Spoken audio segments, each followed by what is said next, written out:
#1 coaching centre Harish academy అందిస్తోంది. అన్ని online కోర్సులపై 50% discount offers. 5,000 రూపాయల ఏపీపీఎస్సీ గ్రూప్ 2 ఫుల్ కోర్స్ ఇప్పుడు 2,500 రూపాయలు మాత్రమే. 6,000 రూపాయల టీఎస్పీఎస్సీ గ్రూప్ 2 ఫుల్ కోర్స్ ఇప్పుడు 3,000 రూపాయలు మాత్రమే. 4,200 రూపాయల Andhra Pradesh SIN constable full course ఇప్పుడు 2,200 రూపాయలు మాత్రమే. 4,999 రూపాయల Telangana SIN constable full course ఇప్పుడు 2,500 రూపాయలు మాత్రమే.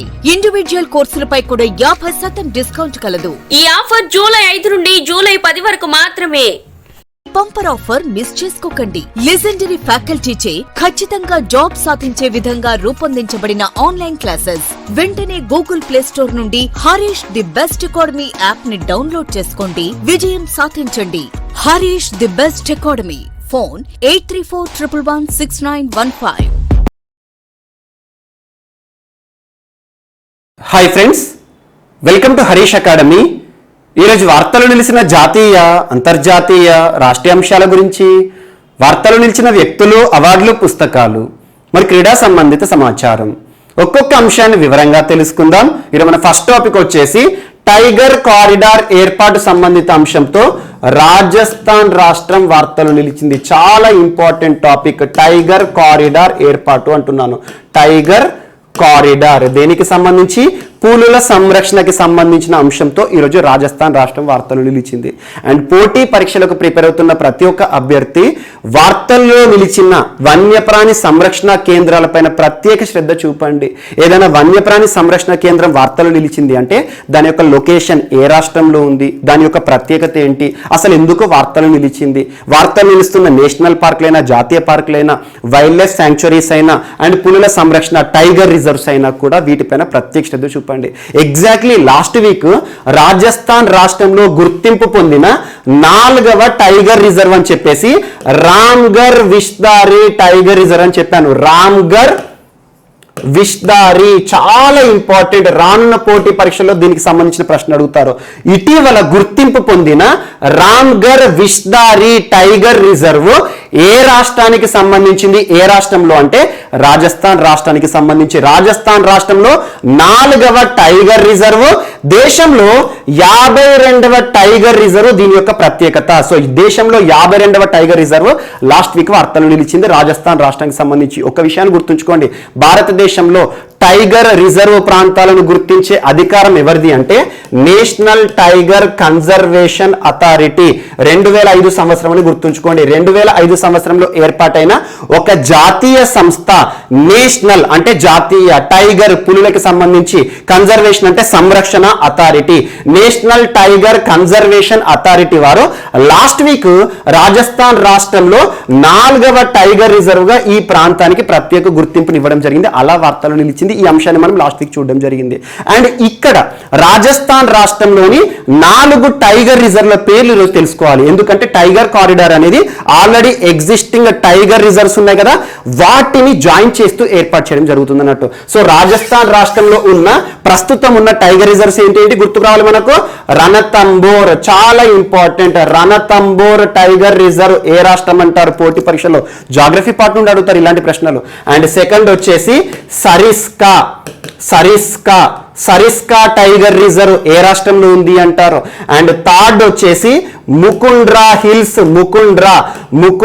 హిల్స్ టైగర్ రిజర్వ్ ఏ రాష్ట్రానికి సంబంధించింది అంటే రాజస్థాన్ రాష్ట్రం. ఇప్పటి వరకు రాజస్థాన్ రాష్ట్రంలో ఈ 3 టైగర్ రిజర్వ్స్ మాత్రం ఉండే. లాస్ట్ వీక్ కొత్త టైగర్ రిజర్వ్ ఏంటి?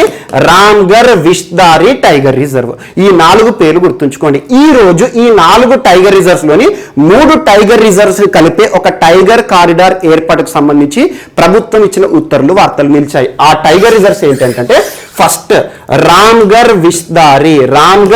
విష్దారి టైగర్ రిజర్వ్ ని రణతంబోర్ టైగర్ రిజర్వ్ తో కలుపుతూ, అండ్ దక్షిణాన ఉన్న మరొక tiger reserve Mukundra hills tiger reserve. ఈ 3 టైగర్ రిజర్వ్స్ ఏవైతే ఉంటాయో ఈ 3 టైగర్ రిజర్వ్స్ ని కలుపుతూ ఒక పెద్ద టైగర్ కారిడార్ ఏర్పాటును చేస్తున్నట్లు ప్రభుత్వం ఇచ్చిన ఉత్తర్వులు ఈ రోజు వార్తలు ఇచ్చాయి. టైగర్ కారిడార్ అంటే ఏం లేదు, ఇదొక టైగర్ రిజర్వ్, ఇదొక టైగర్ రిజర్వ్, ఇదొక టైగర్ రిజర్వ్ కదా.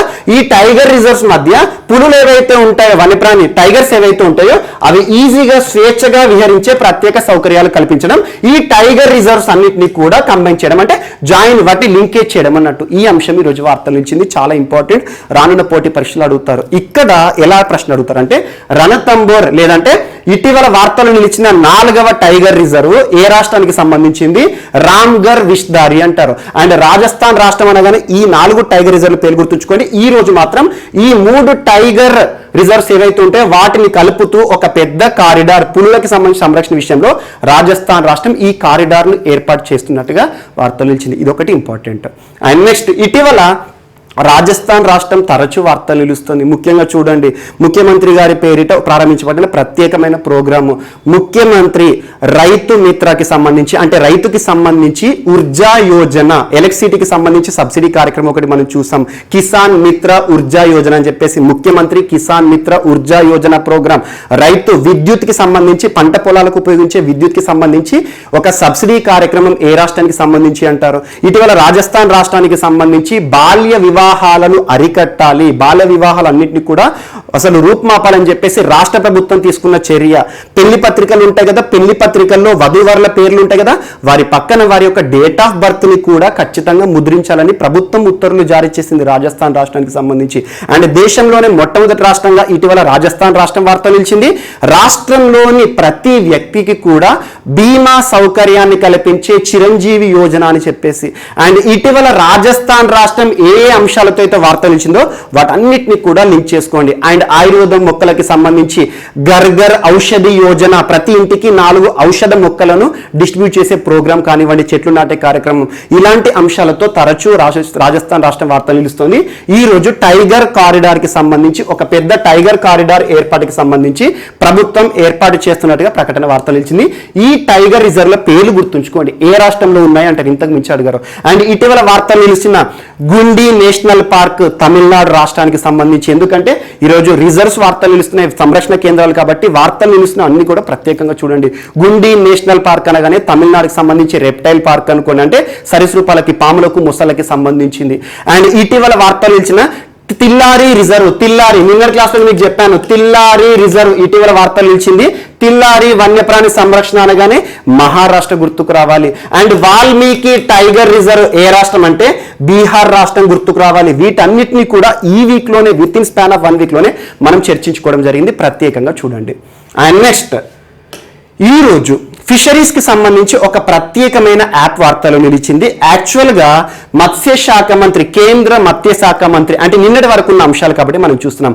నిన్నటి రోజున కేంద్ర మత్స్యశాఖ మంత్రి గిరిరాజ్ సింగ్ గారు, గిరిరాజ్ పేరు గుర్తుంచుకోండి, ఇప్పుడు అవసరం లేదు ఎందుకంటే మంత్రిత్వ శాఖలు నిన్నటి రోజున మారడం చూసాము.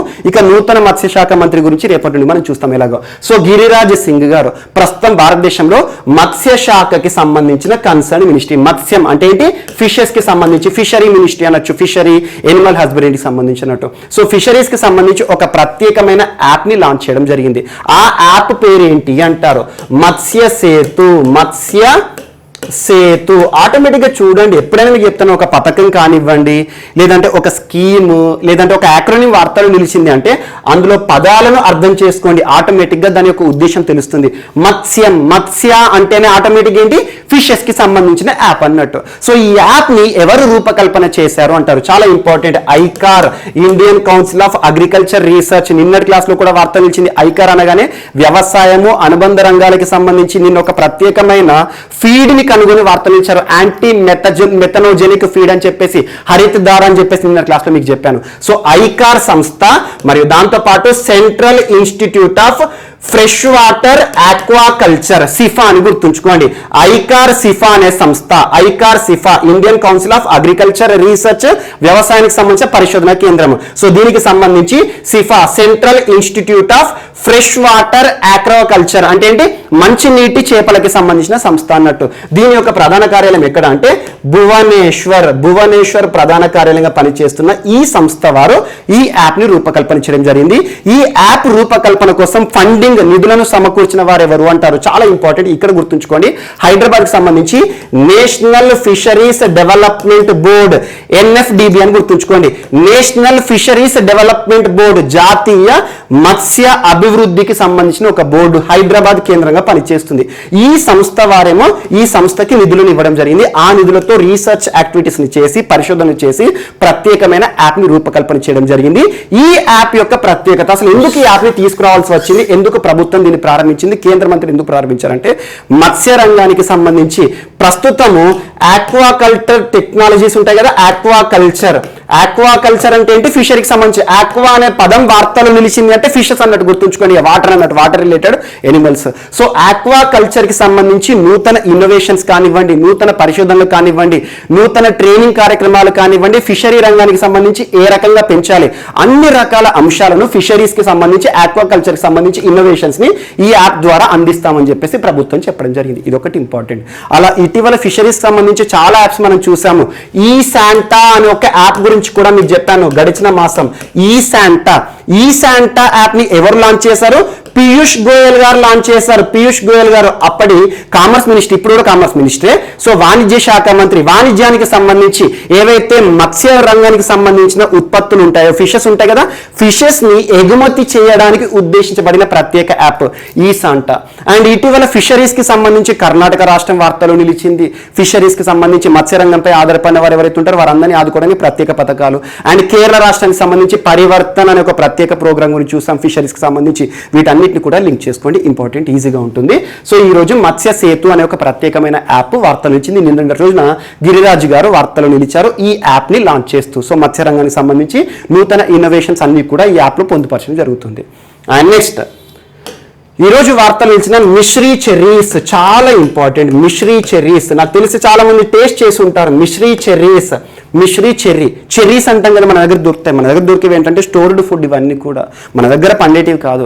చెర్రీస్ పండాలంటే అత్యంత శీతల ప్రాంతాలు ఉండాలి. మన భారతదేశంలో శీతల ప్రాంతాలు అంటే north eastern states, north India అంటే జమ్మూ కాశ్మీర్, హిమాచల్ ప్రదేశ్. ఎప్పుడన్నా టూరిజంకి వెళ్ళినప్పుడు చూడండి, అక్కడ ఈ చెర్రీస్ కనబడుతూ ఉంటాయి, డైరెక్ట్గా ఫ్రెష్గా జ్యూసీగా ఉంటాయి. సో అలా మిశ్రీ చెర్రీస్ అనగానే ఏ ప్రాంతం గుర్తుకు రావాలంటే భారతదేశంలో శ్రీనగర్, చాలా ఇంపార్టెంట్. జమ్మూ కాశ్మీర్లోని శ్రీనగర్లో రైతులు పండించే మిశ్రీ చెర్రీస్ ఈ రోజు దుబాయ్కి ఎగుమతి కావడం జరుగుతుంది. చాలా ఇంపార్టెంట్, గుర్తుంచుకోండి. భారతదేశంలో ఒక ప్రాంతం ఆధారంగా ఒక ప్రాంతానికి సంబంధించిన ప్రత్యేకమైన పంట, ఆ పంట ఏదైనా సరే, పండ్లు కానివ్వండి, కూరగాయలు కానివ్వండి, వ్యవసాయ ఉత్పత్తులు కానివ్వండి, వేరే దేశానికి ఎగుమతి అవుతుంది అంటే ఆ ప్రాంతం యొక్క ప్రత్యేకత, ఆ వస్తువు ఏ ప్రాంతానికి సంబంధించి పోటీ పరీక్షలు అడుగుతారు.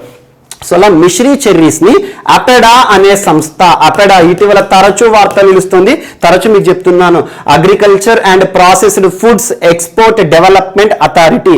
అగ్రికల్చర్ అండ్ ప్రాసెస్డ్ ఫుడ్స్ అంటే వ్యవసాయ మరియు వ్యవసాయ రంగానికి సంబంధించిన ఉత్పత్తులు ఏవైతే ఉంటాయో వాటన్నిటికి సంబంధించి ఎగుమతిని ప్రోత్సహించే సంస్థ అపెడా సంస్థ. 1986 మినిస్ట్రీ ఆఫ్ కామర్స్ పరిధిలో పనిచేసే సంస్థ. ఎందుకంటే ఎగుమతులు దిగుమతులు అంటే మినిస్ట్రీ ఆఫ్ కామర్స్ సంబంధించి పీయూష్ గోయల్ గారు కన్సర్న్ మినిస్టర్. సో అలా అపెడా సంస్థ దుబాయ్ కి దేశానికి ఈ రోజు ఈ మిశ్రీ చెర్రీస్ ని ఎగుమతి చేస్తూ వార్తలు ఇచ్చింది. చాలా ఇంపార్టెంట్.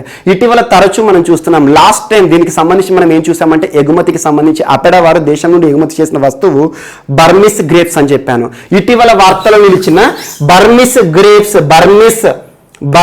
గ్రేప్స్ లాస్ట్ వీక్ మీకు చెప్పాను. బర్మిస్ గ్రేప్స్ అంటే ప్రత్యేకమైన ద్రాక్ష పండ్లు. బర్మిస్ గ్రేప్స్ ఏ రాష్ట్రానికి సంబంధించి దుబాయ్కి ఎగుమతి కావడం జరిగింది అంటే అస్సాం రాష్ట్రానికి సంబంధించి బర్మిస్ గ్రేప్స్ వార్తలు నిలిచాయి. అండ్ ఇటీవల అస్సాం రాష్ట్రానికి సంబంధించి బావోదాన్ రైస్ లేదా రెడ్ రైస్ లేదా ఐరన్ రిచ్ రైస్.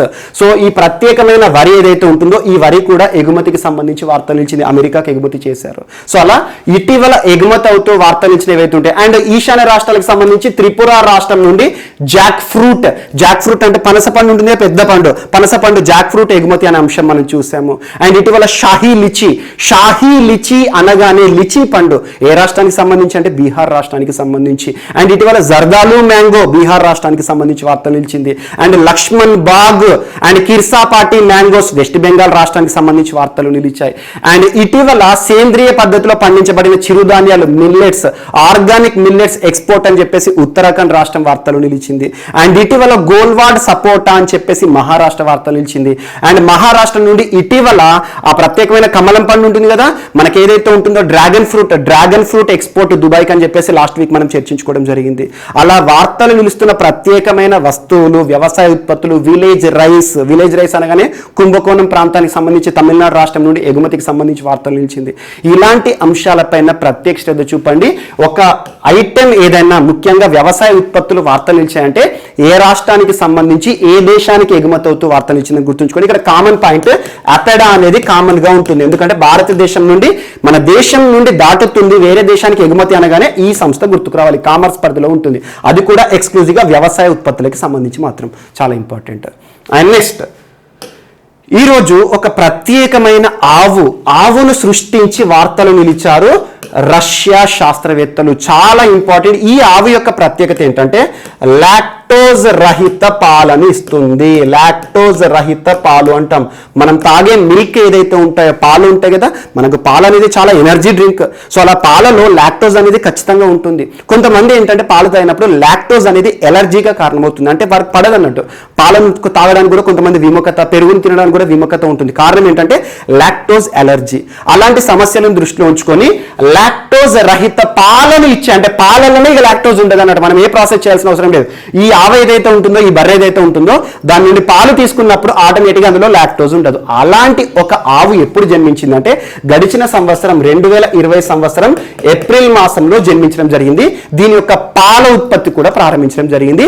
ఈ ఆవును ప్రత్యేకమైన లాక్టోజ్ రహిత పాలు ఇచ్చే ఆవును సృష్టించి వార్తలించిన శాస్త్రవేత్తలు ఏ దేశానికి చెందినవారంటే రష్యాకి సంబంధించి ఇక్కడ ఒక సంస్థ పేరు గుర్తుంచుకోండి. ఆ సంస్థ ఏంటంటే స్కోల్కోవా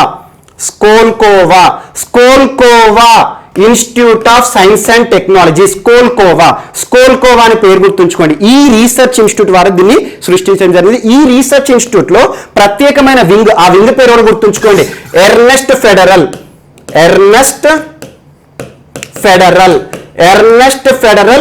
live stock centre. Live stock అంటేనే పశు సంపదకి సంబంధించి. ఎర్నెస్ట్ ఫెడరల్ ఎక్కడ ఉంది? Skolkovo research institute of science and technology ఉంది కదా, రష్యాలోని ఆ సంస్థలోని ఒక వింగ్ ఎర్నెస్ట్ ఫెడరల్.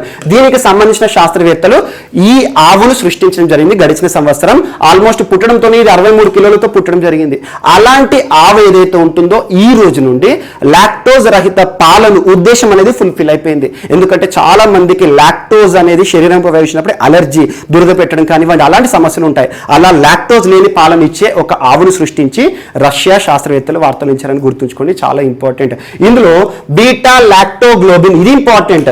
బీటా లాక్టోగ్లోబిన్ ఇది గుర్తుంచుకోండి. ఈ బీటా లాక్టోగ్లోబిన్ అనే ఎంజైమ్ ఏదైతే ఉంటుందో దీనిని ఈ పాల నుండి వేరు చేయడం జరిగింది. అంటే ఈ ఆవు ఏదైతే ఉంటుందో అందులో ఈ బీటా లాక్టోగ్లోబిన్ అనేది ఉత్పత్తి కాదు. ఆటోమేటిక్గా పాలలో లాక్టోజ్ అనేది మిక్స్ అవ్వదు. ఇది ఒకటి గుర్తుంచుకోండి. ఎందుకంటే ఏదైనా జన్యు మార్పిడి జరిగినప్పుడు అసలు దేని ద్వారా జన్యు మార్పిడి చేశారు, ఇలాంటి అంశాలు చూడండి. ఇటీవల మనం చూసాము GM బేస్డ్ రబ్బర్. ప్రపంచంలోనే మొట్టమొదటిసారి ఒక rubber plant, genetically modified rubber plant అని చెప్పేసి అస్సాం రాష్ట్రం గురించి చూసాం. కేరళ రాష్ట్రం నుండి అస్సాం రాష్ట్రానికి పోవడం జరిగింది. ఇలాంటి అంశాలపైన ప్రత్యేకంగా చూడండి. ప్రపంచంలో ఇన్నోవేషన్స్, నవకల్పనలు, ఇటీవల ఇలాంటి ఇన్నోవేషన్స్ మనం చాలా చూస్తున్నాం. రష్యాకి సంబంధించి జంతువు వార్తలు ఇచ్చింది కాబట్టి ప్రపంచంలోనే మొట్టమొదటిసారి జంతువులకు, ఎనిమల్స్ కి కూడా కోవిడ్ వ్యాక్సిన్ ని తయారు చేసిన శాస్త్రవేత్తలు కూడా రష్యాకి సంబంధించిన వారే. రసెల్ కాజ్నెట్జోర్ అనే సంస్థ గురించి చెప్పాను. రసెల్ కాజ్నెట్జోర్. ఆ వ్యాక్సిన్ పేరు, COVID-19 వ్యాక్సిన్ పేరు ఏమని చెప్పాను? కార్నివాక్ కోవ్. ఇటీవల వార్తలు ఇచ్చిన కోవిడ్ వ్యాక్సిన్ కార్నివాక్ కోవ్ యొక్క ప్రత్యేకత ఏంటంటే జంతువులకి కూడా COVID-19 వ్యాక్సిన్ అన్నట్టు, వాటికి కూడా కరోనా వైరస్ సోకకుండా. అండ్ రష్యా అనగానే ప్రపంచంలోనే మొట్టమొదటి వ్యాక్సిన్ రిజిస్టర్డ్ నేషన్. ఏ vaccine? COVID-19 vaccine. Sputnik V కావచ్చు, ఇటీవల వార్తలు ఇచ్చిన స్పుత్నిక్ లైట్ కావచ్చు. ఇలాంటి అంశాలపైన ప్రత్యేక శ్రద్ధ చూపండి. అండ్ ఇన్నోవేషన్స్ విషయానికి వస్తే సింగపూర్ చాలాసార్లు వార్తలు ఇచ్చింది. Recent innovations example cultured meet, lab cultured meet అంటే ప్రయోగశాలలో మాంసాన్ని అభివృద్ధి చేసి వార్తలు నిలిచింది సింగపూర్. అండ్ ఈ స్కిన్, ఎలక్ట్రానిక్ స్కిన్ యొక్క ఆవశ్యకతను గుర్తించి సింగపూర్ శాస్త్రవేత్తలు ఈ స్కిన్ సృష్టించి వార్తలు నిలిచారు. అండ్ ఫేస్ రికగ్నిషన్ ఆధారంగా మనకు పథకాలు ఇవ్వడం కానివ్వండి, సింగపూర్ కూడా తరచు వార్తలు నిలుస్తుంది. ఇన్నోవేషన్ సంబంధించి ఆస్ట్రియా దేశం సైంటిస్టులు కూడా ఇటీవల స్టెమ్ సెల్స్కి సంబంధించి వార్తలు నిలిచారు. అలాంటి అంశాలన్నిటిపైన సైన్స్ అండ్ టెక్నాలజీ పార్ట్లో ప్రశ్న అడుగుతారు. అండ్ నెక్స్ట్ ఈరోజు వార్తలు నిలిచిన, యాక్చువల్గా నిన్న క్లాస్లో మనం చెప్పాను, ఈవినింగ్ క్యాబినెట్ విస్తరణ జరగబోతోంది, క్యాబినెట్ పునర్వ్యవస్థీకరణ అని చెప్పేసి. నరేంద్ర మోదీ గారి ప్రభుత్వం రెండవసారి దేశంలో గెలుపొందిన తర్వాత మే మాసము 2019 తర్వాత రెండవసారి క్యాబినెట్ విస్తరణ చేయడం జరిగింది, భారీగా మార్పులు చేయడం జరిగింది. ఇక్కడ ఒక్కొక్క మంత్రి ఎవరైతే ఉంటారో ప్రతి మంత్రి గురించి మనం ఎట్లాగో చర్చించుకోవడం జరుగుతుంది. ఎందుకంటే వార్తలు నిలిచిన ఒక అంశం ఇందాక మీకు చెప్పాను, ఫిషరీస్కి సంబంధించి, మత్స్యశాఖకి సంబంధించి అని పీయూష్ గోయల్ గారు, ఇంకోటి ఏంటి కామర్స్కి సంబంధించి చెప్పాను. ఎప్పుడైనా కన్సర్న్ మినిస్ట్రీ వార్తలు ఇచ్చినప్పుడు వీరందరి పేర్లు మనం చర్చించుకోవడం జరుగుతుంది. బట్ ఈ లిస్ట్ ఏదైతే ఉంటుందో ఖచ్చితంగా చూసుకోండి, పోటీ పరీక్షలో ఖచ్చితంగా అడుగుతారు. అండ్ ఇక్కడ పోటీ పరీక్షలో పాలిటీ పార్ట్ నుండి ఎలాంటి ప్రశ్నలు అడుగుతారంటే ఆర్టికల్ 74 చాలా important. Article 74, article 75(1) and 91st constitutional amendment అనేది ఇంపార్టెంట్. 91st కాన్స్టిట్యూషనల్ అమెండ్మెంట్ 2003 ఇది అన్నింటికంటే ఇంపార్టెంట్. ఇక ఆర్టికల్ 74 అంటే ఏం లేదు, ముఖ్యంగా రాష్ట్రపతి ఉంటారు కదా, దేశాధ్యక్షులు, దేశ ప్రథమ పౌరుడు ఉంటారు కదా, ప్రథమ పౌరుడైన రాష్ట్రపతికి విధుల నిర్వహణలో భాగంగా కార్యనిర్వాహక విధులు అన్నీ ఉంటాయి కదా, సో విధుల నిర్వహణలో భాగంగా సలహాలు సహాయంగా ఉండడానికి ప్రధానమంత్రి ఆధ్వర్యంలోని మంత్రి మండలి ఉండాలని చెప్పేసి ఆర్టికల్ 74 చెప్తుంది. అండ్ 75(1) మంత్రి మండలికి సంబంధించిన కార్యక్రమాలన్నీ కూడా ఆర్టికల్ 75(1) ఉంటుంది. ఇక్కడ ఇంపార్టెన్స్ ఏంటంటే 91st కాన్స్టిట్యూషనల్ అమెండ్మెంట్, 91వ రాజ్యాంగ సవరణ చట్టం 2003. ఇది మాత్రం ఈరోజు ఇంపార్టెంట్. ఎందుకంటే నిన్న మంత్రి మండలి ప్రమాణ స్వీకారం మనం చూస్తాం. మొత్తం ప్రస్తుతం కేంద్రంలో మంత్రులు ఎంతమంది? 77 మంత్రులు ఉన్నారు. 77 మంత్రులు. ఎందుకంటే ఈ సంఖ్య నరేంద్ర మోదీ గారు ఎంతమందికైనా మంత్రి పదవులను ఇవ్వచ్చా అనేది ప్రశ్న వస్తుంది మెయిన్స్లో. కానీ ఒక నిబంధన ఉంటుంది భారత రాజ్యాంగం ప్రకారం ఏంటంటే 91st కాన్స్టిట్యూషనల్ అమెండ్మెంట్ ఆధారంగా 15% ఆఫ్ లోక్సభ అని గుర్తుంచుకోండి, లేదా 15% ఆఫ్ లోయర్ హౌస్ అని గుర్తుంచుకోండి. చాలా ఇంపార్టెంట్. లోక్సభలో సభ్యులు ఎంతమంది అయితే ఉంటారో ఆ లోక్సభ సభ్యుల సంఖ్య ఉంటుంది కదా, ఆ సంఖ్యలో 15% కంటే మంత్రి మండలి సభ్యుల సంఖ్య మించకూడదు. ఇది ఇంపార్టెంట్. ఇక్కడ ఎగ్జాంపుల్ చూడండి, ప్రస్తుతం లోక్సభ సభ్యుల సంఖ్య 545 అని పుస్తకాల్లో ఉంటుంది, కానీ ప్రస్తుతం 543 మాత్రమే ఉన్నారు. ఎందుకంటే ఇద్దరు ఆంగ్లో ఇండియన్స్ లేరు. సో ఎగ్జాంపుల్ 545 తీసుకుందాం. 545 ఆఫ్ 15% అని గుర్తుంచుకోండి. 15% ఆఫ్ 545 అంటే ఎంత? అప్రాక్సిమేట్ గా 82 వస్తుంది. అంటే కేంద్రంలో ఉండాల్సిన మంత్రి మండలి సభ్యుల సంఖ్య ఎంత అంటే, మంత్రుల సంఖ్య ఎంత అంటే 82కు మించకూడదు. ఈ నిబంధన కేవలం కేంద్ర ప్రభుత్వానికి మాత్రమే అమలవుతుందా, రాష్ట్ర ప్రభుత్వాలకు కూడా ఉంటుంది అంటే రాష్ట్రంలో కూడా లోయర్ హౌస్ అంటే రాష్ట్రంలో అసెంబ్లీ ఉంటుంది కదా, రాష్ట్ర అసెంబ్లీలో ఎంతమంది అయితే సభ్యులు ఉంటారో ఒక రాష్ట్రానికి సంబంధించి ఆ అసెంబ్లీ సభ్యుల్లో 15% కంటే మించకూడదు మంత్రుల సంఖ్య. ఎగ్జాంపుల్ తెలంగాణలో 18 members, 19 members KR KCR. So ఇలాంటి అంశాలపైన పాలిటీ పార్టీ నుండి అడుగుతారు. సో ప్రస్తుతం ఎంతమంది కేంద్ర మంత్రి మండలిలో 77 మంది మంత్రులు ఉండడం జరిగింది. అండ్ మంత్రులు అంటున్నాను, మనకు రాజ్యాంగంలో ప్రస్తావన మంత్రి మండలికి సంబంధించి వర్గీకరణకు రాజ్యాంగ బద్ధత లేదు. అసలు రాజ్యాంగంలో మంత్రులకు సంబంధించి క్యాబినెట్ మంత్రి అని, సహాయ మంత్రి అని, డిప్యూటీ మంత్రి అనే పదాలు లేవు. మనకు ఒక పర్సన్ ఉన్నారు, గోపాలస్వామి అయ్యంగార్. 1949 కాన్స్టిట్యూషన్ కంటే ముందే మంత్రి మండలికి సంబంధించి వర్గీకరణ చేశారు. క్యాబినెట్ హోదా మంత్రులని, సహాయ మంత్రులని, డిప్యూటీ మంత్రులని. ప్రస్తుతం క్యాబినెట్ హోదా మంత్రులను, సహాయ మంత్రులు ఉన్నారు. సహాయ మంత్రుల్లో కూడా ఇద్దరు ఉంటారు. ఒకరు సహాయకులుగా ఉంటారు, అంటే ఏంటంటే ఒక మంత్రిత్వ శాఖ కింద పనిచేసే మంత్రి. మొన్నటి వరకు హోంశాఖ మంత్రి పరిధిలో సహాయ మంత్రిగా కిషన్ రెడ్డి గారు ఉన్నారు. కొన్ని సహాయ మంత్రిత్వ హోదాల యొక్క ప్రత్యేకత ఏంటంటే సహాయ మంత్రి హోదానే ఉంటుంది, కాకపోతే ఇండిపెండెంట్ ఛార్జ్ ఉంటుంది. ఎగ్జాంపుల్ మినిస్ట్రీ ఆఫ్ ఎన్విరాన్మెంట్ కావచ్చు, మినిస్ట్రీ ఆఫ్ టూరిజం కావచ్చు, ఇలాంటివి. సో వాటిపైన కూడా ప్రత్యక్ష శ్రద్ధ చూపండి. ఇవన్నీ కూడా కాన్స్టిట్యూషన్ సంబంధించి లింకప్ చేసుకోండి, ఎందుకంటే పోటీ పరీక్షలు అడుగుతారు. కాన్స్టిట్యూషన్కి సంబంధించే అసలు ప్రభుత్వం అనేది ఏర్పడుతుంది. ఆ ఆర్టికల్స్ అన్ని లింక్ చేసుకోండి. Article 74, 75 and 91st constitution amendment దీనికి లింక్ చేసుకోండి. సో ఇక్కడ ఒక్కొక్క పర్సన్ ఎవరైతే ఉన్నారో ఈ పర్సన్స్ పేర్లన్నీ కూడా ఒకసారి జస్ట్ చూడండి. నరేంద్ర మోదీ గారు ఎలాగో ప్రధానమంత్రి, తన ఆధ్వర్యంలో ముఖ్యంగా అణు ఇంధనానికి సంబంధించి కానివ్వండి, సైన్స్ అండ్ టెక్నాలజీ అవన్నీ ఉన్నాయి. అండ్ రాజ్నాథ్ సింగ్ గారు కంటిన్యూషన్, రక్షణ శాఖ మంత్రి, యూపీ రాష్ట్రానికి సంబంధించిన రాజ్నాథ్ సింగ్. అండ్ అమిత్ షా గారు గుజరాత్ రాష్ట్రానికి సంబంధించి ప్రస్తుతం హోంశాఖ అండ్ సహకార శాఖ మంత్రి. ఇక్కడ ఇది ప్రత్యేకం. యాక్చువల్గా ప్రస్తుతం కేంద్ర ప్రభుత్వం నరేంద్ర మోదీ గారి ప్రభుత్వం కొన్ని కొత్త మంత్రిత్వ శాఖలు కూడా సృష్టించింది. నరేంద్ర మోదీ గారు 2014 సంవత్సరంలో ప్రధానమంత్రిగా ప్రమాణ స్వీకారం చేయగానే ఆయుష్ మంత్రిత్వ శాఖ గురించి మనం చూసాము, స్కిల్ డెవలప్మెంట్ నైపుణ్యాభివృద్ధి శాఖ గురించి చూసాము, అండ్ ఇటీవల ఎడ్యుకేషన్ మినిస్ట్రీ పేరు మార్పు చూసాము, మినిస్ట్రీ ఆఫ్ పోర్ట్స్ పేరు మార్పు చూసాము. ఇలాంటి అంశాలపైన ప్రత్యేకంగా చూడండి. సో ఇక్కడ కొత్త మంత్రిత్వ శాఖ ఏంటంటే మినిస్ట్రీ ఆఫ్ కోఆపరేటివ్ మూవ్మెంట్ ని దృష్టిలో ఉంచుకొని ఈ మంత్రిత్వ శాఖను ఏర్పాటు చేయడం జరిగింది. పోటీ పరీక్షలు దీనికి సంబంధించి అడుగుతారు. నూతన మంత్రిత్వ శాఖ సహకార మంత్రిగా ప్రస్తుతం దేశంలో ఎవరున్నారంటే అమిత్ షాని గుర్తుంచుకోండి. అండ్ నెక్స్ట్ నితిన్ జయరామ్ గడ్కరీ గారు తరచు వార్తలు నిలుస్తున్నారు. మహారాష్ట్ర అంతా ఉంది ఎంఎస్ఎంఈ ఉండే, ప్రస్తుతం తన నుండి ఎంఎస్ఎంఈ తీయడం జరిగింది. రహదారి రవాణా జాతీయ రహదారులు ఫ్లైఓవర్ మ్యాన్ అంటారు తనను. అండ్ నిర్మలా సీతారామన్ గారు కర్ణాటక రాష్ట్రానికి సంబంధించి ఎన్నిక కావడం జరిగింది రాజ్యసభ సభ్యులు, యాక్చువల్గా తెలుగు మహిళ.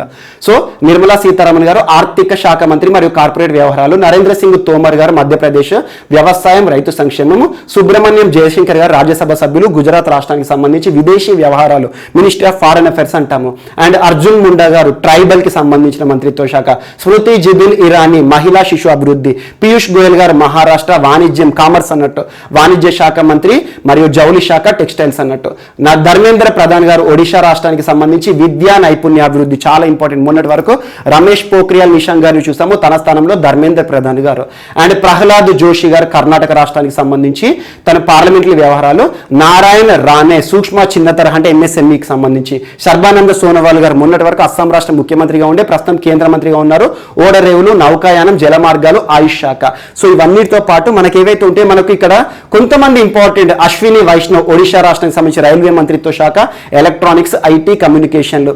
అండ్ మనకు తెలంగాణ రాష్ట్రానికి సంబంధించి కేబినెట్ హోదా పొందిన మంత్రిగా కిషన్ రెడ్డి గారిని చూడొచ్చు. చాలా ఇంపార్టెంట్. కిషన్ రెడ్డి గారు ministry of tourism, culture and north eastern states ఉంటాయి కదా, ఈశాన్య రాష్ట్రాలకు సంబంధించి రూరల్ డెవలప్మెంట్ మినిస్ట్రీ అని గుర్తుంచుకోండి.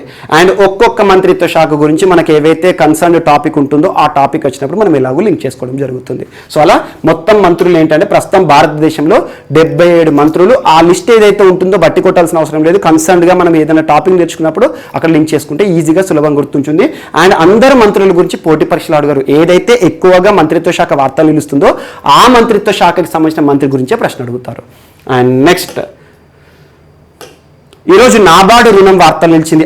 RIDF rural infrastructure development fund చాలా ఇంపార్టెంట్. ఇటీవల నాబార్డు రుణానికి సంబంధించి ఒడిశా రాష్ట్రం వార్తలు నిలిచింది. 388 crores అని చెప్పాను. RIDF కింద రుణాలు ఇచ్చింది నాబార్డు ఒడిశా రాష్ట్రానికి. నాబార్డు యొక్క ప్రత్యేకత ఏంటి? National bank for agriculture and rural development. Automatic గా పేరులోనే ఉంది. జాతీయ బ్యాంకు దేనికోసం? వ్యవసాయము రూరల్ డెవలప్మెంట్ కోసము. నాబార్డ్ బ్యాంక్ ని రీఫైనాన్సింగ్ బ్యాంక్ అంటాం. సొంతగా నిధులు ఉండవు కాబట్టి RBI నుండి నిధులను సమకూర్చుకొని రుణాలను తెగిస్తుంది. అందుకే రీఫైనాన్స్ బ్యాంక్ అంటారు. 1982 ఇయర్లో ఏర్పడింది. ముంబై కేంద్రంగా శివరామన్ కమిటీ సిఫార్సుల మేరకు ఏర్పడింది. ప్రస్తుతం నాబార్డుకి చైర్మన్ గా చింతల గోవిందరాజులు గారు విధులు నిర్వర్తిస్తున్నారు. తెలుగు పర్సన్, తెలుగు వ్యక్తి. అలాంటి నాబార్డ్ ఈరోజు గోవా రాష్ట్రానికి సంబంధించి మెడికల్ కాలేజీల నిర్మాణం కోసం, గ్రామీణ ప్రాంతాల్లో మెడికల్ కాలేజీల ఏర్పాటు కోసం రూరల్ ఇన్ఫ్రాస్ట్రక్చర్ డెవలప్మెంట్ ఫండ్ కింద ఆల్మోస్ట్ 2891 crores ని రిలీజ్ చేయడం జరిగింది. 2000 కోట్లను గుర్తుంచుకోండి. ఈ ఫిగర్స్ గురించి అడిగారు. ఇటీవల RIDF రుణాలు పొంది వార్తలు ఇచ్చిన రాష్ట్రాలు ఏవి అంటారు? ఒడిశా రాష్ట్రమే కావచ్చు, ఈశాన్య రాష్ట్రాలు వార్తలు ఇచ్చాయి, మహారాష్ట్ర వార్తలు నిలిచింది, అండ్ ఈరోజు గోవా రాష్ట్రం వార్తలు నిలిచింది. గోవా రాష్ట్రానికి రూరల్ ఇన్ఫ్రాస్ట్రక్చర్ డెవలప్మెంట్ ఫండ్, ఆటోమేటిక్గా పేరేమంటున్నాను, గ్రామీణ మౌలిక సౌకర్యాల అభివృద్ధి నిధి కింద నాబార్డు రుణం అనేది వార్తలు నిలిచింది. ఇది ఒక్కటి గుర్తుంచుకోండి సరిపోతుంది. సో దీనితో ఏం చేస్తారంటే గ్రామీణ ప్రాంతాల అభివృద్ధి కానివ్వండి లేదా వ్యవసాయానికి సంబంధించి ఈ నిధులను గోవా రాష్ట్ర ప్రభుత్వం ఖర్చు చేస్తుంది. ముఖ్యంగా డెంటల్ కాలేజీల ఏర్పాటుకు సంబంధించి గుర్తుంచుకోండి. అండ్ నెక్స్ట్ ఈరోజు మినిస్ట్రీ ఆఫ్ టూరిజం మరియు యాత్రా సంస్థకి మధ్య కుదిరిన ఒప్పందం వార్తలు ఇచ్చింది. దీనికి సంబంధించి పోటీ పరీక్షలో చాలా తక్కువ అవకాశం ఉంటుంది ప్రశ్న. ఎందుకంటే యాత్ర అనే సంస్థ ప్రైవేట్ సంస్థ. మనకు అకామిడేషన్కి సంబంధించి ఏదైనా పర్యాటక ప్రదేశాలకు వెళ్ళినప్పుడు make my trip, is my trip సంస్థలు ఉంటాయి కదా. ఇటీవల మనం లాస్ట్ టైం చూసాం ఒక 2 months back. Make my trip మరియు ఈజ్ మై ట్రిప్తో మినిస్ట్రీ ఆఫ్ టూరిజం వారు కుదుర్చుకున్న ఒప్పందం అని చెప్పేసి ఈ రోజు యాత్రా సంస్థతో కుదుర్చుకున్న ఒప్పందం ఏంటంటే ముఖ్యంగా భారతదేశంలో పర్యాటక ప్రదేశాలు ఏవైతే ఉంటాయో ఆ పర్యాటక దేశాల్లో అకామిడేషన్ సంబంధిత అంశాల్లో మినిస్ట్రీ ఆఫ్ టూరిజం, మనకు ప్రస్తుతం చూడండి భారత ప్రభుత్వానికి సంబంధించి టూరిజం శాఖ ఉంటుంది కదా, వీరిద్దరు కూడా కలిసి సహకారం అందించుకోబోతున్నారు. అంటే టూరిజం ప్రాంతాల్లో అకామిడేషన్ అభివృద్ధి కార్యక్రమాలను గుర్తుంచుకోండి. జస్ట్ ఒక పాయింట్, ఒక ఇన్ఫర్మేషన్ గా చూసుకొని సరిపోతుంది. ప్రస్తుతం ఈ రోజు నుండి మనము మినిస్ట్రీ ఆఫ్ టూరిజం మంత్రి ఎవరిని చూడొచ్చు? జి కిషన్ రెడ్డి గారిని చూడాలి. అందుకే ఇక్కడ ఈ ఇంపార్టెంట్ కాకపోయినా ఈ అంశాన్ని చెప్పడం జరుగుతుంది. జి కిషన్ రెడ్డి గారి ఆధ్వర్యంలో అని గుర్తుంచుకోండి, మినిస్ట్రీ ఆఫ్ టూరిజం మరియు సాంస్కృతిక మంత్రిత్వ శాఖ అని. అండ్ నెక్స్ట్, ఈరోజు దేశంలోనే రెండవసారి మరొక అంశం వార్తలు ఇచ్చింది. అదేంటంటే ఫాస్టాగ్ బేస్డ్ లేదా contactless car parking. Contactless car parking, contactless car parking అంటున్నాను. ఢిల్లీ మెట్రో ఉంది కదా, సో ఢిల్లీ మెట్రో స్టేషన్ ఏదైతే ఉంటుందో అక్కడ ఢిల్లీలోనే మొట్టమొదటిసారి కాంటాక్ట్లెస్ కార్ పార్కింగ్ అంటే ఏంటంటే, మనం ఏదైనా కార్ పార్కింగ్కి వెళ్ళేటప్పుడు అక్కడ కన్సర్న్ పర్సన్ ఉంటారు కదా, ఇన్ఛార్జ్ ఉంటారు కదా, వారికి మనీ చెల్లించి మనం ఒక టోకెన్ తీసుకొని వెళ్ళాల్సి ఉంటుంది. కానీ దేశంలోనే మొట్టమొదటి కాంటాక్ట్లెస్ కార్ పార్కింగ్ అని చెప్పేసి లాస్ట్ ఇయర్ 2020 సంవత్సరం జూలై మాసంలో ఒక ప్రత్యేకమైన ప్రాంతం గురించి మీకు చెప్పాను. దేశంలోనే మొట్టమొదటి కాంటాక్ట్లెస్ కార్ పార్కింగ్ అంటే రాజీవ్ గాంధీ అంతర్జాతీయ విమానాశ్రయం. రాజీవ్ గాంధీ అంతర్జాతీయ విమానాశ్రయంలో ఫాస్టాగ్ ఆధారిత కార్ పార్కింగ్ అని చెప్పేసి, కరోనా విపత్కర పరిస్థితిలో ఈ కాంటాక్ట్ ద్వారా కరోనా వ్యాప్తి చెందుతుందని చెప్పేసి దేశంలోనే మొదటిసారి రాజీవ్ గాంధీ అంతర్జాతీయ విమానాశ్రయంలో కాంటాక్ట్లెస్ కార్ పార్కింగ్ ఏర్పాటైంది. అలాంటిది దేశంలో రెండవది మనకు ఢిల్లీ మెట్రో ఉంటుంది కదా, ఢిల్లీ మెట్రో పరిధిలో కాంటాక్ట్లెస్ కార్ పార్కింగ్ నిన్నటి రోజున ఏర్పాటు చేయడం జరిగింది. దేశ రాజధానిలో రెండవది అని, మొదటిది అని గుర్తుంచుకోండి, దేశంలో రెండవది అని గుర్తుంచుకోండి. అంటే ఏంటంటే మనకు కార్ కి ముందర ఒక స్ట్రిప్ ఉంటుంది కదా, ఈ ఫాస్టాగ్ ఏదైతే ఉంటుందో ఆ ఫ్రీక్వెన్సీ ఆధారంగా మనకు కాంటాక్ట్ లేకుండానే ఆటోమేటిక్గా రేడియో ఫ్రీక్వెన్సీ ఆధారంగా యూనిఫైడ్ పేమెంట్స్ ఇంటర్ఫేస్ ఆధారంగా మన అకౌంట్ నుండి ఆటోమేటిక్ గా డబ్బులు కట్ అవుతాయి అన్నట్టు. అంటే ఈ ఏదైతే స్కానర్ ఉంటుందో, ఫాస్టాగ్ అనగానే స్కానర్ ఉంటుంది కదా, ఆ స్కాన్ కాగానే ఆ కార్ పార్కింగ్ కి సంబంధించి మన దగ్గర నుండి డబ్బులు కట్ అవుతాయి. సో అలా కాంటాక్ట్లెస్ కార్ పార్కింగ్ సంబంధిత అంశంతో ఢిల్లీ మెట్రో వార్తలు నిలిచింది. ఇది ఒకటి ఇంపార్టెంట్. అండ్ నెక్స్ట్ వార్తల్లో వ్యక్తులు. సో ఈరోజు మన నెక్స్ట్ టాపిక్ వచ్చేసి వార్తల్లో వ్యక్తులు. ఈరోజు వార్తలు నిలిచిన ఫస్ట్ పర్సన్ హైతీ దేశాధ్యక్షులు హత్యకు గురై వార్తలు నిలిచారు. చాలా ఇంపార్టెంట్. ఏ దేశం అని చెప్తున్నాను? హైతీ. హైతీ దేశాధ్యక్షులు ఎవరు ప్రస్తుతం? జోవెనల్ మాయిసే. జోవెనల్ మాయిసే పేరు గుర్తుంచుకోండి. ఇటీవల హత్యకు గురై వార్తలు నిలిచిన హైతీ దేశాధ్యక్షుని పేరేంటి అంటారు రానున్న పోటీ పరీక్షల్లో? జోవెనల్ మాయిసే. ఇక్కడ హైతీ దేశం అంటున్నాను. హైతీ అనేది ఒక పేద దేశం. ఎక్కడ ఉంటుందంటే కరేబియన్ దీవుల్లో ఉంటుంది. కరేబియన్. సో కరేబియన్ దీవులు అంటే మనకేంటి? వెస్ట్ ఇండీస్ ఉంటాయి కదా. సో అలా కరేబియన్ దీవుల్లోని ఒక చిన్న దేశము, పేద దేశము హైతీ. ఒక విషయంలో చెప్పాలంటే నార్త్ అమెరికా ఖండం విషయానికి వస్తే అత్యంత పేద దేశము హైతీ దేశం అని చెప్పొచ్చు. అలాంటి హైతీ దేశానికి ప్రస్తుతం అధ్యక్షులుగా విధులు నిర్వర్తిస్తున్న జోవెనల్ మాయిసే గారిని నిన్నటి రోజున గుర్తు తెలియని దుండగులు కాల్చి చంపడం జరిగింది తన నివాసంలోనే. చాలా ఇంపార్టెంట్. ఒక దేశాధ్యక్షుడు హత్యకు గురై గుర్తు తెలియని దుండగుల చేతుల్లో మరణానికి గురై వార్తలు ఇచ్చారంటే ఖచ్చితంగా రానున్న పోటీ పరీక్షలు అడుగుతారు. సో అలా జోవెనల్ మాయిసే. దీనికి సంబంధించి అధికారిక సమాచారాన్ని ఎవరిచ్చారంటే హైతీ దేశానికి ప్రస్తుతం ఇన్ఛార్జ్ ప్రైమ్ మినిస్టర్ గా విధులు నిర్వర్తిస్తున్న క్లాడ్ జోసెఫ్ గారు. Claude Joseph. ఇటీవల వార్తల్లో వ్యక్తుల్లో క్లాడ్ జోసెఫ్ గురించి మనం చర్చించుకోవడం జరిగింది. హైతీ దేశ ప్రస్తుత ప్రధాని క్లాడ్ జోసెఫ్ గారు ఈ మరణానికి సంబంధించి, ఇతని హత్యకి సంబంధించిన సమాచారాన్ని అధికారికంగా ప్రకటించారు. కారణాలను కూడా కొన్ని పేర్కొనడం జరిగింది. యాక్చువల్గా హైతీ దేశంలో విపరీతంగా పెరుగుతున్న పేదరికం కానివ్వండి, నిరుద్యోగ సమస్యలు కానివ్వండి, రాజకీయ అస్థిరత ఏంటంటే 2018 సంవత్సరంలో హైతీ దేశంలో ప్రజాస్వామ్య ఎన్నికలు నిర్వహించాల్సింది. కానీ దేశాధ్యక్షుడు ఎన్నికలను సకాలంలో నిర్వహణ కూడా చేయడం లేదు. సో ఎన్నికలకు సంబంధించి కానివ్వండి, రాజకీయాలకు సంబంధించి కానివ్వండి, ప్రస్తుతం దేశంలో ఇతనికి వ్యతిరేకంగా చాలా రోజుల నుండి నిరసన జ్వాలలు జరుగుతున్నాయి. ఇలాంటి పరిస్థితుల్లో ఇంగ్లీష్, స్పానిష్ భాషకి చెందిన వారు, ఇంగ్లీష్, స్పానిష్ మాట్లాడే గుర్తు తెలియని దుండగులు నిన్న తన యొక్క అధికారిక నివేశంలోకి ప్రవేశించి కాల్చి షూట్ చేసి చంపడం జరిగింది. ఇది ఒక్కటి గుర్తుంచుకోండి. స్టోరీ అంత అవసరం లేదు. గుర్తుంచుకోవాల్సిన అంశాలు ఏంటంటే ఇక్కడ ఇటీవల హత్యకు గురై వార్తలు నిలిచిన హైతీ దేశాధ్యక్షుని పేరంటే జోవెనల్ మాయిసే. అండ్ ప్రస్తుతం హైతీ దేశానికి ప్రధానిగా విధులు నిర్వర్తిస్తున్న వ్యక్తి ఎవరంటే Claude Joseph. At the same time Haiti దేశం ఎక్కడ ఉంటుంది, ఏ దీవుల సమూహంలో ఉంటుంది అంటే కరేబియన్ దీవుల సమూహంలోని ఒక చిన్న దేశము, పేద దేశము. అండ్ నార్త్ అమెరికా ఖండం ఉంటుంది కదా, ఉత్తర అమెరికా ఖండం ఉంటుంది కదా, ఉత్తర అమెరికా ఖండంలోనే అత్యంత పేద దేశంగా దీన్ని పేర్కొనవచ్చు. అలాంటి హైతీ దేశం ఈరోజు వార్తలు ఇచ్చింది. అండ్ ఇక్కడ ఒక అంశాన్ని గుర్తుంచుకోండి, పోటీ పరీక్షలకు ప్రిపేర్ అవుతున్న అభ్యర్థులు ఇటీవల దేశాధినేతలు ఎవరైతే వార్తలు నిలిచారో మరణిస్తూ కానివ్వండి, జైలు శిక్ష విధించబడి వార్తలు ఇచ్చారో వారిపైన ప్రత్యేకంగా శ్రద్ధ చూపండి. ఎగ్జాంపుల్ చూడండి, జాకబ్ జుమా దక్షిణాఫ్రికా మాజీ దేశాధినేత ఇటీవల జైలు శిక్షను ఎదుర్కొని వార్తలు నిలిచారు. జాకబ్ జుమా ఇటీవల వార్తలు ఇచ్చారు, జైలు శిక్ష సంబంధిత అంశంతో వార్తలు ఇచ్చారు. ఏ దేశానికి మాజీ అధినేత అంటారు, మనకి దక్షిణాఫ్రికా. అలాంటి అంశాలు కానివ్వండి. అండ్ ఇటీవల ఎస్వాటిని దేశం సంబంధించి, ఎస్వాటిని చాలా ఇంపార్టెంట్, ఎస్వాటిని చిన్న దేశం, ఎస్వాటిని అనే ఒక దేశానికి ప్రధానమంత్రిగా విధులు నిర్వర్తిస్తున్న వ్యక్తి ఆంబ్రోస్ డ్లమిని. ఆంబ్రోస్ డ్లమిని తన పేరు గుర్తుంచుకోండి, ఆంబ్రోస్ డ్లమిని. చాలా సార్లు మీకు చెప్తున్నాను తన పేరు. ఆంబ్రోస్ డ్లమిని ఇటీవల వార్తలు నిలిచారు. కరోనా విపత్కర పరిస్థితిలో కరోనా మహమ్మారి బారిన పడి మరణించిన ప్రధానిగా చరిత్రకెక్కారు. ఆంబ్రోస్ డ్లమిని ఏ దేశానికి ప్రధానిగా విధులు నిర్వర్తిస్తున్న వ్యక్తి, కరోనా కారణంగా మరణించడం జరిగింది అంటారు. ఇలాంటి అంశాలపైన ప్రత్యేకంగా చూడండి. అండ్ అర్మేనియా దేశాధినేతలు కానివ్వండి, అజర్బైజాన్కి సంబంధించి కానివ్వండి, మంగోలియాకి సంబంధించి కానివ్వండి, అండ్ ఇటీవల మాలి దేశం కూడా తరచూ వార్తలు నిలుస్తోంది. మాలి దేశం గురించి, మయన్మార్ దేశానికి సంబంధించి దేశాధినేతలు తరచూ వార్తలు నిలుస్తున్నారు. ఈ దేశాలకి సంబంధించిన వారు ఎవరైతే ఉంటారో వారికి సంబంధించి ప్రత్యేక శ్రద్ధ చూపండి. సో ఇలాంటి వ్యక్తులు చాలా మంది మనకు వందల కొద్ది, ఒక 1 yearలో చూస్తే వందల కొద్ది వ్యక్తులు వార్తలు కనబడుతూ ఉంటారు. ఇలాంటి పరిస్థితుల్లో ఇంకొక వ్యక్తి కూడా నిన్న వార్తలు ఇచ్చారు. ఎగ్జాంపుల్ సింగపూర్ సంబంధించి, సింగపూర్ దేశ ప్రధాని లీ సెన్ లూంగ్. లీ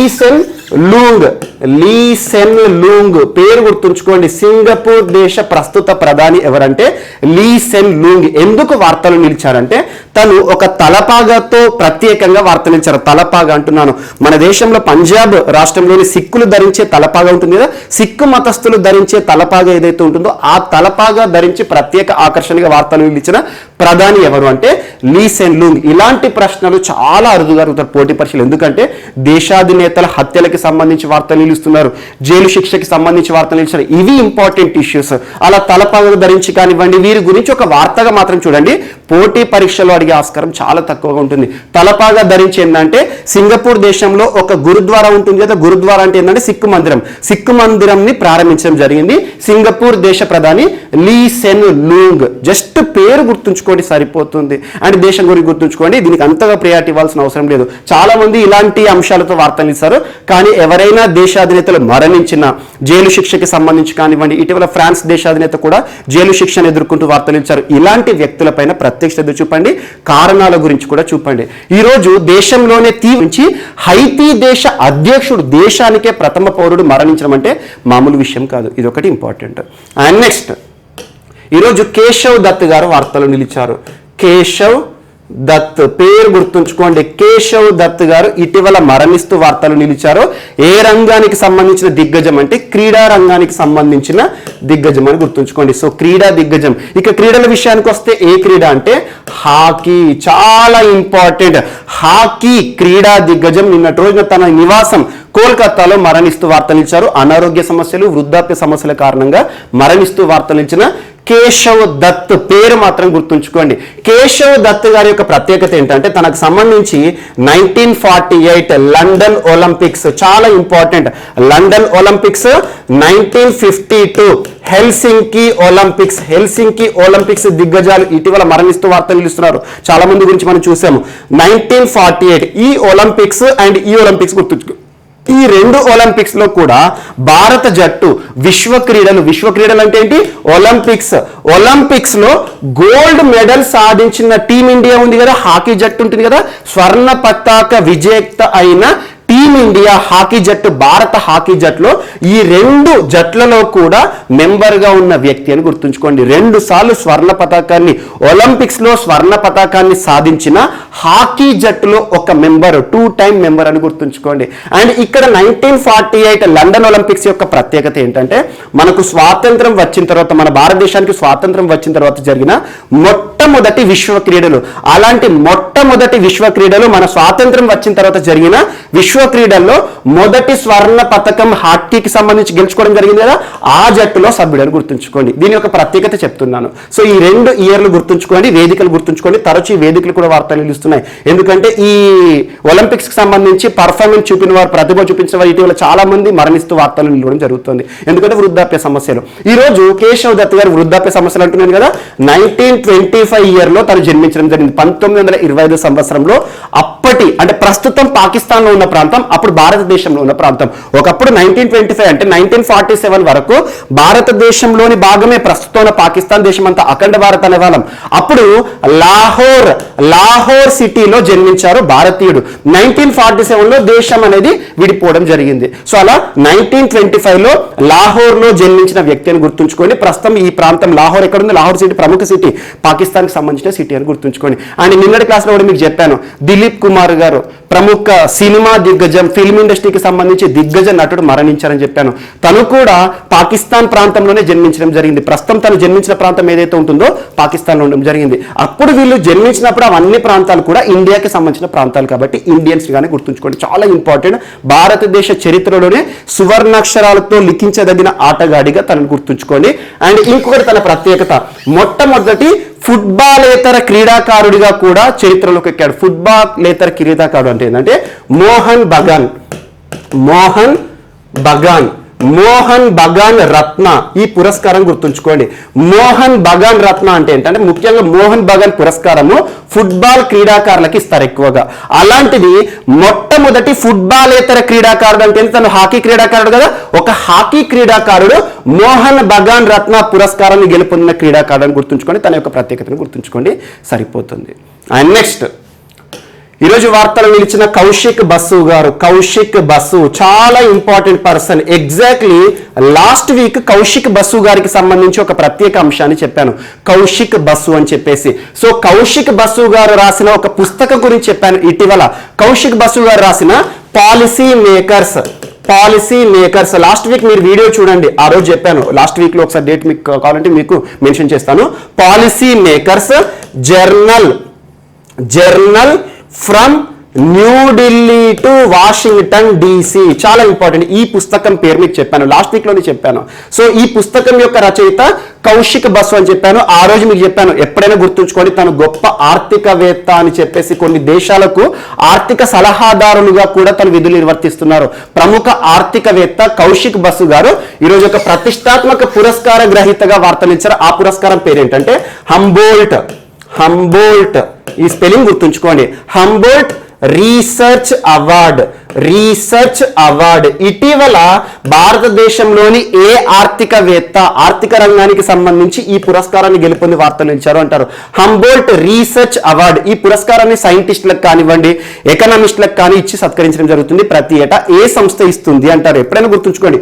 ఒక పురస్కారం వార్తలు ఇస్తుందంటే ఆ పురస్కారాన్ని ప్రదానం చేసే సంస్థ కూడా మనకి ఇంపార్టెంట్, ప్రధానమే. ఈ సంస్థ పేరు ఏంటంటే అలెగ్జాండర్ వాన్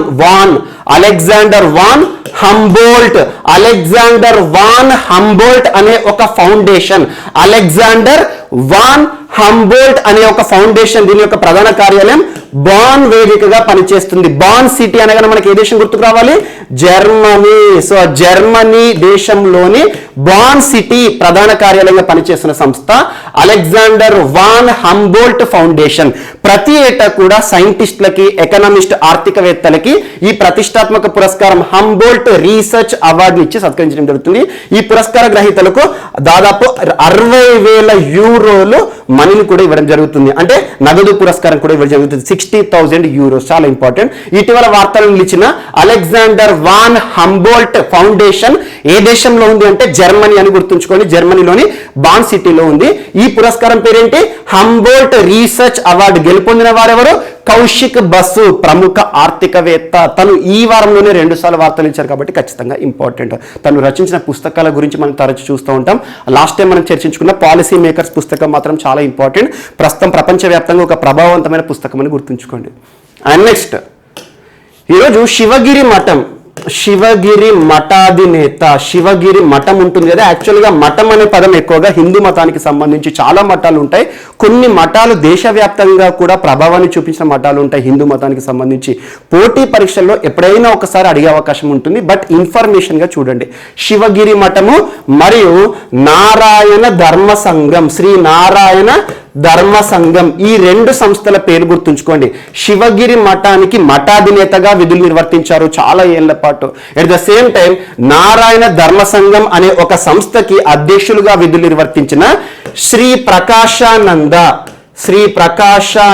పేరు గుర్తుంచుకోండి. శ్రీ ప్రకాశానంద గారు అనారోగ్య సమస్యల బారిన పడి నిన్న కేరళలో మరణించడం జరిగింది. కేరళ రాష్ట్రానికి సంబంధించిన వ్యక్తి అని గుర్తుంచుకోండి.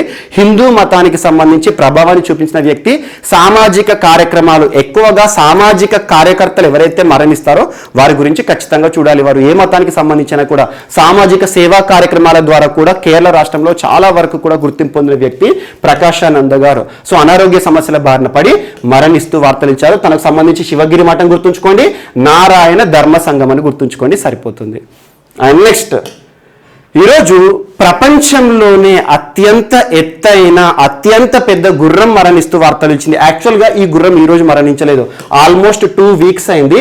కానీ దీని యొక్క యజమాని అధికారికంగా ట్విట్టర్ వేదికగా నిన్నటి రోజున ప్రకటించడం జరిగింది. ప్రపంచంలోనే అతిపెద్ద గుర్రం అని ఎందుకు అంటున్నానంటే Guinness book of world record, Guinness book అంటున్నాను. గిన్నిస్ బుక్ లో స్థానం పొందిన వ్యక్తి అయినా జంతువైనా ప్రత్యేకం ఎప్పటికైనా కూడా. సో గిన్నిస్ బుక్ లో స్థానం పొందిన ఒక గుర్రం, దీని పేరేంటంటే బిగ్ జాక్.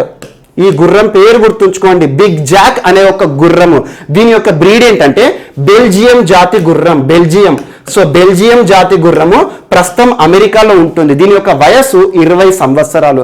దాని యొక్క వెయిట్ ఎంత అంటే ఆల్మోస్ట్ 2500 పౌండ్స్, లేదా మనము వెయిట్ ప్రకారం మనకి ఏదైతే కేజెస్ లో చూస్తే 1136, 1136 కిలోల బరువైన గుర్రం. దీని యొక్క ప్రత్యేకత ఏంటంటే ప్రపంచంలోనే ఎత్తైన గుర్రం. దీని యొక్క ఎత్తు ఎంత అంటే 2.2 మీటర్స్ ఉంటుంది, almost more than 2 metres height అని గుర్తుంచుకోండి. ఒక మనిషి కంటే పెద్దదైన గుర్రము. అలా బరువులో కానివ్వండి, ఎత్తులో కానివ్వండి ప్రత్యేకమైన గుర్రము. Guinness book of world record లో చోటు సంపాదించుకున్న గుర్రం ఇటీవల మరణిస్తూ వార్త నిలిచింది. ఆ గుర్రం పేరు ఏంటి అంటారు బిగ్ జాక్. చాలా ఇంపార్టెంట్. ఆల్మోస్ట్ 2 వీక్స్ బ్యాక్ మరణించడం జరిగింది 20 సంవత్సరాల వయసులో. దానికి సంబంధించి యాక్చువల్గా అనారోగ్య సమస్యలు వచ్చినాయి అంటే దానికి సంబంధించి స్కిన్ డిసీజ్ కానివ్వండి అలాంటి వ్యాధుల బారిన పడి మరణించిందని చెప్పేసి ఈ గుర్రం యొక్క యజమాని ప్రకటించడం జరిగింది ట్విట్టర్ వేదికగా. ఇది ఒకటి గుర్తుంచుకోండి. సర్వసాధారణంగా గుర్రం జన్మిస్తే ఎంత వెయిట్ ఉంటుంది అంటే 45 to 50 కేజెస్ ఉంటుంది, అంటే ఆల్మోస్ట్ ఒక 110 పౌండ్స్ ఉంటుంది. 45 నుండి 50 కిలోల బరువుతో మాత్రమే గుర్రం జన్మిస్తుంది. కానీ ఈ గుర్రం జన్మించినప్పుడే 109 కిలోల బరువుతో జన్మించడం జరిగింది. అంత పెద్ద గుర్రం, పుట్టగానే పెద్ద గుర్రము. అలాంటిది ప్రపంచంలోనే ఎత్తైన బరువైన గుర్రం ఇటీవల మరణించింది. దాని పేరు ఏంటంటే బిగ్ జాక్ అని గుర్తుంచుకోండి. అండ్ నెక్స్ట్, ఈరోజు ఏషియన్ ఫుట్బాల్ కాన్ఫెడరేషన్ వార్తలు నిలిచింది. ఏషియన్ ఫుట్బాల్ కాన్ఫెడరేషన్ పేరు గుర్తుంచుకోండి. ఎప్పుడైనా క్రీడా సమాఖ్యలకి సంబంధించి కానివ్వండి, అంతర్జాతీయ స్థాయిలో గుర్తింపు పొందిన క్రీడలకు సంబంధించిన నిర్వహణ సంస్థలు ఏవైతే ఉంటాయో వార్తలు ఇస్తే వాటి యొక్క వేదికలను గుర్తుంచుకోండి. ప్రధాన కార్యాలయం ఎక్కడ అంటే కౌలాలంపూర్ వేదికగా పనిచేస్తుంది. కౌలాలంపూర్ వేదిక. కౌలాలంపూర్ ఎక్కడ ఉంది? మలేషియా. సో మలేషియాలోని కౌలాలంపూర్ వేదికగా పనిచేస్తున్న ఏషియన్ ఫుట్బాల్ కాన్ఫెడరేషన్ అంటున్నాను. ఆటోమేటిక్ ఏమర్థమవుతుంది? ఆసియా ఖండంలోని దేశాలకి సంబంధించి ఫుట్బాల్ మ్యాచ్లను నిర్వహించే ఒక సంస్థ అని గుర్తుంచుకోండి. అంతర్జాతీయ సంస్థ, ఎందుకంటే దేశాలకు సంబంధించి కాబట్టి. సో ఆసియా దేశాలకు సంబంధించిన ఒక ఫుట్బాల్ సమాఖ్య ఒక షెడ్యూల్లో రీమార్పు సంబంధిత అంశాన్ని ప్రకటించడం జరిగింది. ఏం షెడ్యూల్ అంటే యాక్చువల్గా 2022 సంవత్సరం Asian women football. Asian women football అంటే ఏంటి? ఆసియా ఖండంలోని దేశాలు, ఫుట్బాల్ ఆడే దేశాలు ఉంటాయి కదా, ఆ దేశాలకు సంబంధించిన మహిళా ఫుట్బాల్ టోర్నీ. యాక్చువల్గా వేదిక ఏంటంటే భువనేశ్వర్ అండ్ అహ్మదాబాద్. 2022 సంవత్సరంలో వేదిక ఏంటిది? మన ఇండియా వేదికగా ఆసియా విమెన్స్ ఫుట్బాల్ టోర్నీ జరగబోతోంది. ఇప్పటి వరకు వేదికలు ఏంటంటే భువనేశ్వర్, అహ్మదాబాద్. భువనేశ్వర్ అంటే ఒడిషాకి సంబంధించింది, అహ్మదాబాద్ అంటే మనకు గుజరాత్ సంబంధించింది. ఈ 2 వెన్యూస్ ని కూడా ఈ రోజు మార్చడం జరిగింది ఏషియన్ ఫుట్బాల్ కాన్ఫెడరేషన్. కొత్త వేదికలు ఏంటంటే ముంబై, మరియు పూణే అని గుర్తుంచుకోండి. ముంబై, పూణే మనం ట్విన్ సిటీస్ పక్కనే దగ్గరనే ఉంటాయి. సో ముంబై, పూణే. ఎందుకు వీటి స్థానంలో ఈ 2 వేదికలను మార్చడం జరిగింది అంటే ప్రస్తుతం కరోనా విపత్కర పరిస్థితిలో ఆటగాళ్ళందరూ కూడా బయోబబుల్ సిస్టంలో ఉంటారు. బయటికి కాంటాక్ట్ అవ్వకూడదు, బయట తిరగకూడదు.